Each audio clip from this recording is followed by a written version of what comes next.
भाई जो गुरु वचन पे डट गए कट गए। वीरदेव सिंह बघेल काशी नरेश थे। उन्होंने सतनाम प्राप्त कर लिया, फिर उसको तड़फ बनी के सार नाम लो गुरुदेव से। वीरदेव सिंह के घर पर महल पर वीरदेव सिंह परमात्मा के पास गए और कहा, भगवान आपका दास सार नाम के योग्य हो गया हो तो दया करो प्रभु, आप ही बताते हो कि सार शब्द नहीं मिलेगा तो जीव मुक्त नहीं हो सकता। परमात्मा ने कहा, भाई ठीक है, आप बिल्कुल योग्य हो गए हो और तुम्हें मैं सार नाम दूंगा, लेकिन उसके लिए कुछ शर्त है, वो पूरी कीजिए। अका बोलो भगवान कि एक सफेद धोती चाहिए, सफेद कपड़ा 7 हाथ का, और ये तू ला कहीं से। कहने लगा, जी अभी अभी मंगा देता हूं बाजार से। परमात्मा ने कहा, नहीं मैं बताता हूं वो मंगाना। कहां से?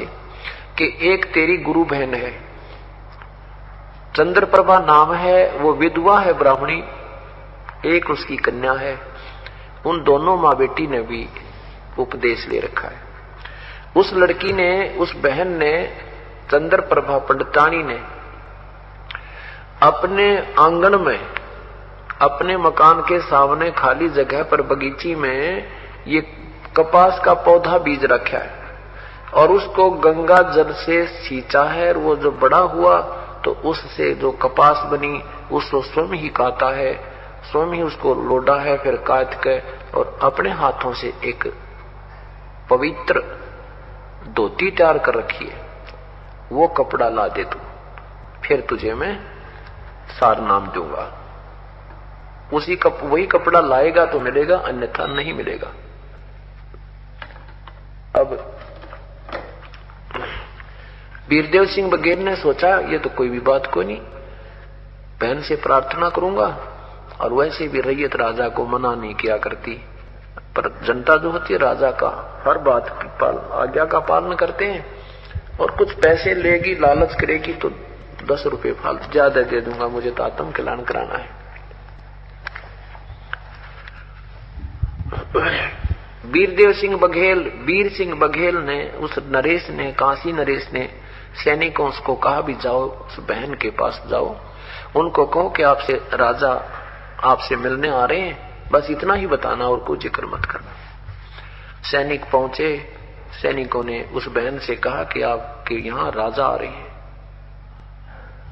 अब वो लड़की ने सोचा, भी मेरे घर पे राजा का आना अच्छी बात तो है नहीं, गरीब के घर पर राजा आ रहा है। फिर भी देखो ये भगवान, राजा को कौन मना करे, कोई कितना वो। तो आने से पहले अपना बढ़िया एक पलंग पर चादर बिछा दी, स्वच्छ दूध गर्म कर लिया कि आओ भगत करूंगी अपने राजा की। राजा जाकर पलंग पर बैठ गया। वो बहन प्रणाम करके दूध ले आई। वीरदेव सिंह बघेल ने कहा कि बहन जलपान पीछे करूंगा मैं, पहले एक मेरी अर्ज सुन ले। उस बहन ने कहा कि हुक्म करो, आप राजा हो, हम आपके बच्चे हैं, हम आपकी जनता है।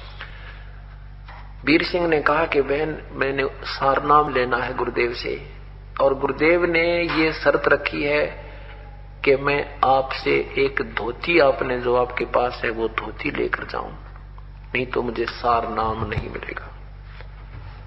उस लड़की ने कहा, जी मेरे पास तो बहुत सी धोतियां हैं, यह कौन सी बात, आप धोती दे सकते हो, कोई दिक्कत नहीं। फिर वीर सिंह बघेल ने कहा कि जो धोती तूने अपने आंगन में ऐसे ऐसे कपास के पौधे बीज के गंगा जल से स्वच्छ ढंग से नहा धो के, जिसको पवित्र तरीके से तूने धोती बनाई है ना, वो कपड़ा दे दे बहन बने मेरे को।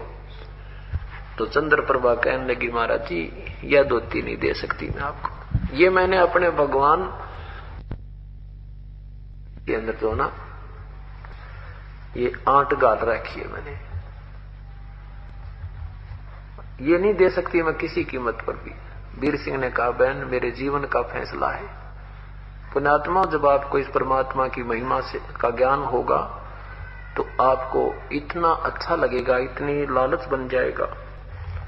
तो क्या कहने लगा कि बहन आज मेरे जीवन का सौदा है, यदि मुझे सारनाम में नहीं मिला तो मेरा जीवन व्यर्थ हो जाएगा। आप जो पैसा लगा आपका वो ले लो और तैयार कर लेना। वो कहने लगी भगवान राजन इसके विषय मत आप जिक्र भी मत करना, यदि आप नहीं मानोगे तो मैं आपका राज त्याग सकती हूं, मैं यहां से देश निकाला ले सकती हूं, पर यह अपने भगवान की वस्तु आपको नहीं दे सकती। राजा ने कहा बहन तुझे मैं 5 गांव दे दूंगा, तुझे वहां की मैं जो है ना हेड बना दूंगा, तो मेरे मना मत ना करे, मेरा जीवन व्यर्थ हो रहा है। चंद्रप्रभा ने कहा कि भगवान ज्यादा ना मत करवाओ मेरे से, मैं यह धोती नहीं दूंगी आपको। यूं कहकर बैठ कर रोने लगी।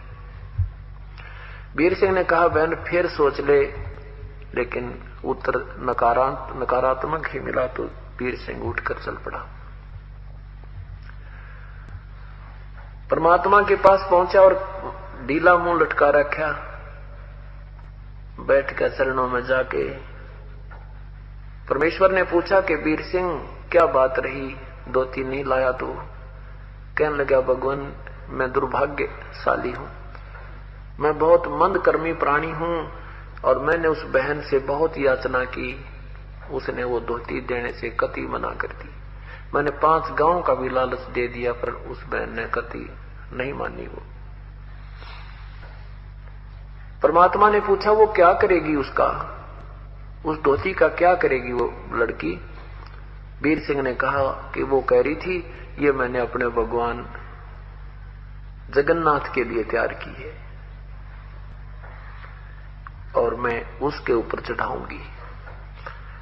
परमात्मा ने कहा, कबीर परमेश्वर ने कहा भाई एक काम करते तू, मैं अपनी शर्त को ढीला करता हूं और उस धोती को जब वो बहन वहां चढ़ाने जाओ ना, काशी से वहां पहुंचेगी पुरी में, उसके बीच का जो सफर है वो जंगल भी है पहाड़ भी है और वो तो धुन लगी है उसकी, तो वो जाएगी अवश्य। रास्ते में उसको कोई दिक्कत ना हो तो इतनी मदद करा दे। उस बहन जब वह धोती चढ़ाकर वापस आ जाएगी मैं तुझे सार नाम दे दूंगा, मुझे कोई कपड़े की जरूरत नहीं। अब वीर सिंह ने तो बड़ी खुशी हुई है, भगवान हे परमात्मा अपनी बहन के लिए रथ जुड़वा दूंगा, पालकिया में बिठवा कर भिजवा दूंगा और बिल्कुल दिक्कत नहीं आने दूंगा। तो उधर से चंद्रप्रभा ने सोचा था राजा गर्जा कर सोचा करे, मैंने इसका अनादर कर दिया और अवश्य कोई बुरी खबर मेरे लिए आवेगी, मैं तैयार हूं, कुछ भी चाहे कोई सजा मुझे मिले, परमात्मा के लिए सब सजाएं मैं सहन करने को तैयार हूं। 2 सिपाही गए, वो भी जानकी कहां आ गया संदेशा कोई ना कोई। उन सिपाहियों ने कहा कि बहन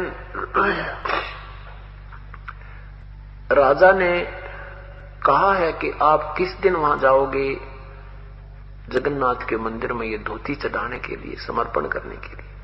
भगवान कबीर साहब ने राजा की शर्त ढीली कर दी है। उन्होंने कहा है कि जब वो बहन वहां धोती चढ़ाकर वापस आ जाए सुरक्षित तो उनको नाम मिल जाएगा। तो राजा ने ये पूछा है कि आप किस दिन जाओगे, आपके लिए पालकी भिजवा देंगे राजन, रथ भिजवा देंगे, अपनी बहन को बैठा करके सैनिक साथ जाएंगे तेरे, तू चिंता मत करना।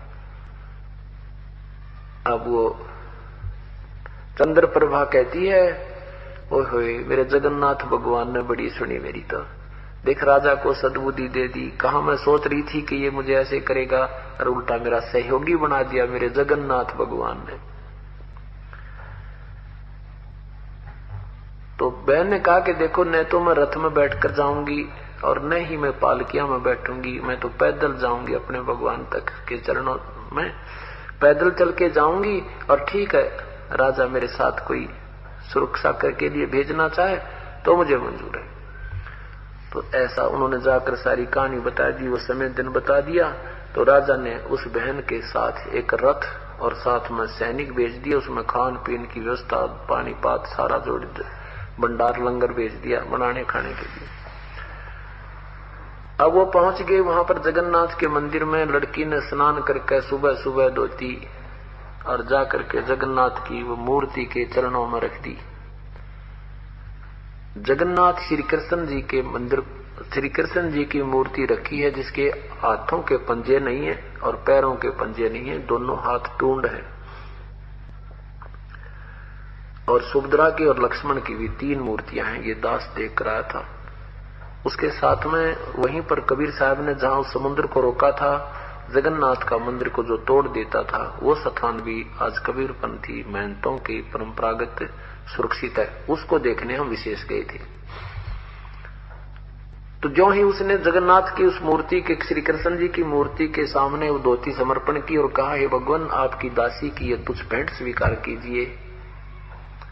इतने में वह धोती वहां से उठी और बाहर आंगन में जाकर गिर गई और आकाशवाणी हुई कि जगन्नाथ तो काशी बैठा है। वो वीर सिंह के द्वारा तेरे से मंगाई थी, उस जगन्नाथ को क्यों ना दी तूने, यहाँ कहां ले आई? नाला किया, मुझे पसंद नहीं।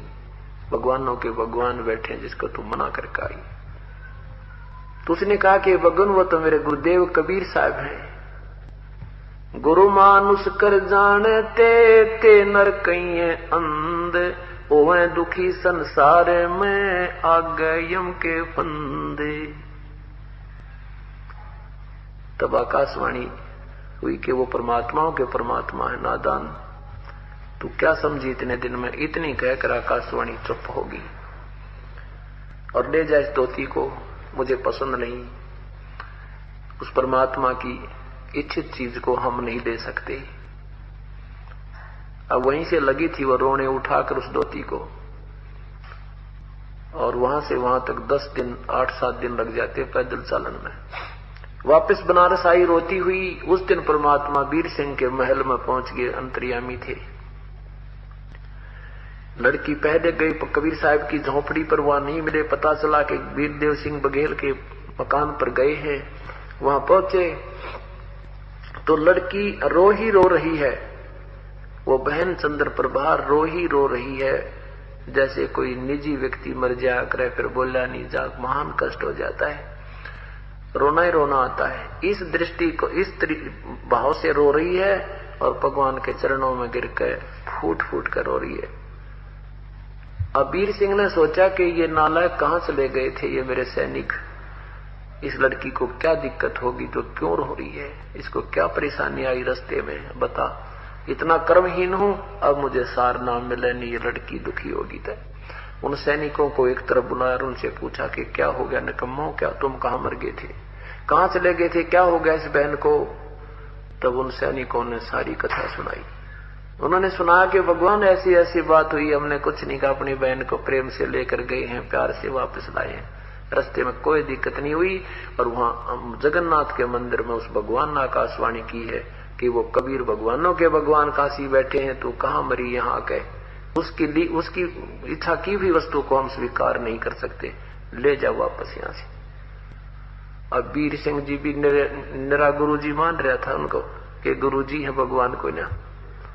और उधर से वो नादान आए है नाम भी ले रखा और उस पत्थर पर विश्वास करें बैठी। पत्थर पुजारी जीव हैं ये कलयुग के लोग, या बाण कुटिल छूटे नहीं लग गया दीर्घ रोग। भगवान गुरुदेव को तो भगवान नहीं मान रहा, जगन्नाथ ने भगवान माने बैठी, नाम भी ले रखा। एक तीर से 2 शिकार करने थे परमात्मा ने। और जब तक हमारे ये दृढ़ विश्वास नहीं होगा कि ये संत नहीं, ये परमात्मा का ही नुमाइंदा समझो, परमात्मा समझो, तब तक यह भक्ति आपकी चल नहीं सकती। तो वीर सिंह भी चरणों में गिरकर रोने लग गया, भगवान ये परमात्मा क्षमा करो, हमने पता नहीं था आप मालिक आए हो, आप भगवानों के भगवान है। परमात्मा मेरी आंख खुल गई, मैं तो अभी तक आपको केवल संत तक सीमित था। इसलिए भगवान कहते हैं कि परमात्मा पाने के लिए मम संत मुझे जान मेरा ही स्वरूपम, मेरे संत को मेरा ही स्वरूप जान करके तू भक्ति कर तो तेरा कल्याण होगा। उसके बाद उन दोनों को पुनरुपदेश दिया और कहा फिर अब मैं अपनी मर्जी से तुम्हें सार नाम दूंगा। अभी तुम तो सार नाम के निकट भी ना थे, अंदर तो थारे खोट भरा था। तो फिर नए सिरे से भक्ति की लो लाई, थोड़े से दिन में फिर तैयार हो गए, उनको सार नाम दिया। अब उनका जो कल्याण किया परमात्मा। अब पुण्यात्माओं ये एक रिहर्सल हो रहा है, ये एक रिहर्सल हो रहा है, ये आपकी एक कोचिंग हो रही है यहाँ पर। और यही गेम फिर आगे होगा जब हम यहां से चलेंगे। जैसे बच्चे स्कूलों में अपनी तैयारी करते हैं गेम की, और वही फिर आमने सामने टीम होती है, फिर उनमें वो जो की तो दाव लगाने होते हैं, उसी तरीके से खेलना होता है। तो अब जो तुम्हें रिहर्सल कराई जा रही है, ये कथा ज्ञान सुनाए जा रहे हैं, ये आपको आगे जब आपकी परीक्षा होगी, जहां पर वो गेम होगा, तो वहां मार ना खा जाओ। परमात्मा कहते हैं आपने गुरुदेव को भगवान मानना होगा, और जब तक आप भगवान नहीं मानोगे आपकी ये प्रॉब्लम सोल्व नहीं हो सकती। जैसे गणित का सवाल होता है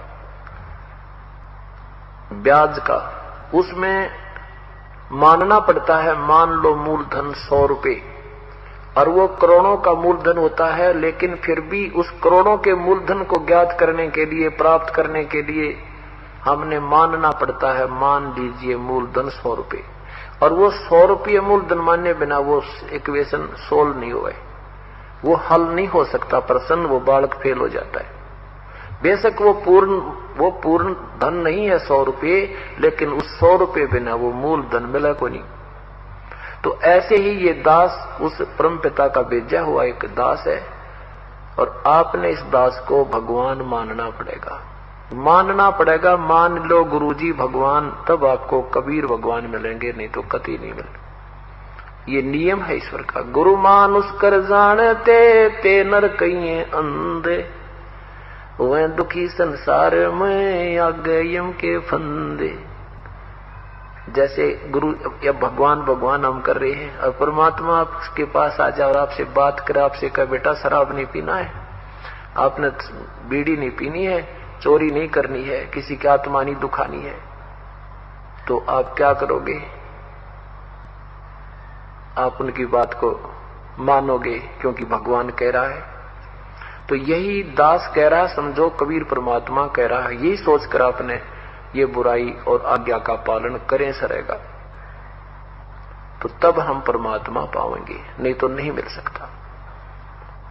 हम भगवान को चाह रहे हैं, परमात्मा के दरबार में जाएंगे, वहां इस दास के रूप में आपको परमात्मा मिलेगा, और जैसा आपका व्यवहार विचार, जैसा बोलना, जैसे आपके मन में श्रद्धा या कपट जो भी है, ये विद्यमान रहेगा। और यदि आपने यहीं से वो रिहर्सल कर ली कि कबीर ये परमात्मा है, बस परमात्मा के समक्ष कैसे बोलते हैं, कैसा व्यवहार करते हैं, निष्कपट बात करते हैं, संत के सामने झूठ बोलने की कति आवश्यकता नहीं होती, वो आपका पाप ही होता है। हम कोई ऐसी आपके ऊपर कोई पाबंदी या ऐसा कोई वस्तु नहीं थोपते जिसे आपको झूठ बोलनी पड़े, और नहीं हम कभी ऐसा कुछ कहते भी दान करो या इतने पैसे दे दो जिससे आपको झूठ बोलनी पड़े या आनाकानी करनी पड़े। नहीं, केवल जो आपका आत्म कल्याण हो सकता है उतनी ही बातें आपको कहेंगे, उतना, और वो भी नहीं करोगे तो फिर आप अधिकारी नहीं हो। हम क्या कहेंगे कि ये कोई बुराई नहीं करना, बीड़ी शराब मांस तम्बाकू नहीं पीना, कोई मर्यादा भंग नहीं करना, क्योंकि ये खेल का मैदान है, और इसमें जरा से भी फाउल हो जाओगे आप बाहर बैठ जाओगे, एक जीवन आपका चला जाएगा।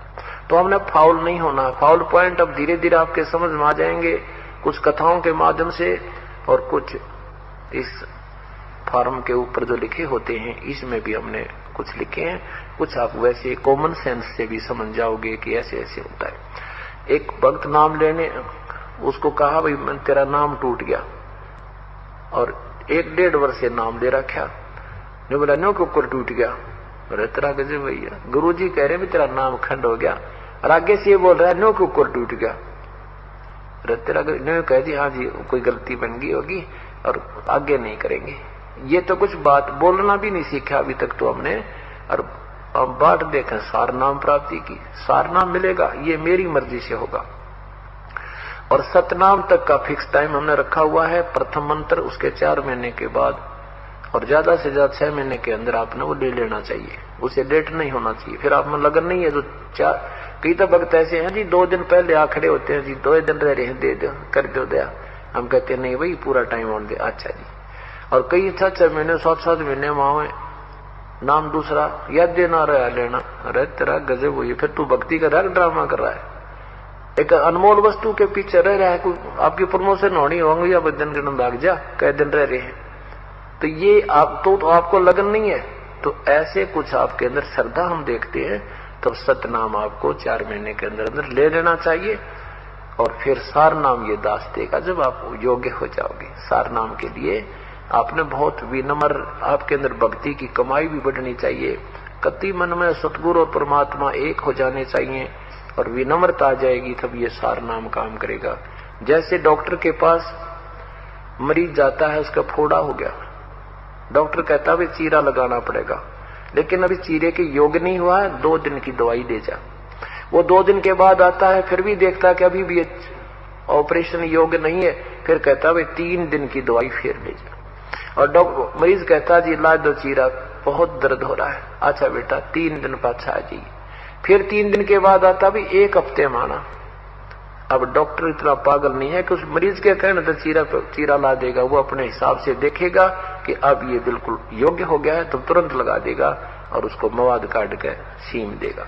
तो ऐसे ही जब आप योग्य हो जाओगे, आप प्रार्थना करते रहिए, लेकिन दास जब चाहेगा तभी ये चीरा लगेगा, अर्थात सार नाम आपको मिलेगा। बोलो सतगुरुदेव।